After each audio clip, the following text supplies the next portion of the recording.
Indiana Sky shows alertness at the start.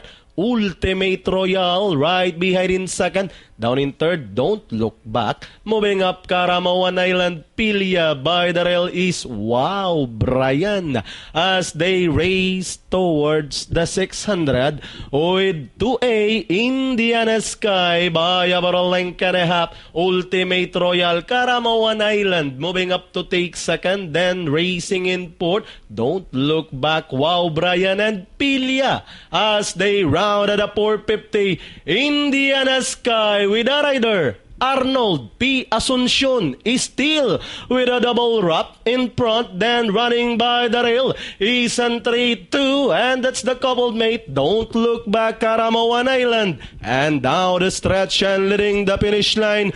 Indiana Sky starts to draw away by about 6 lengths over Don't Look Back. Indiana Sky, Don't Look Back, and finally Indiana Sky, Don't Look Back, Ultimate Royal, then comes Pilia, Caramawan Island, Wow Brian. Okay, wire-to-wire win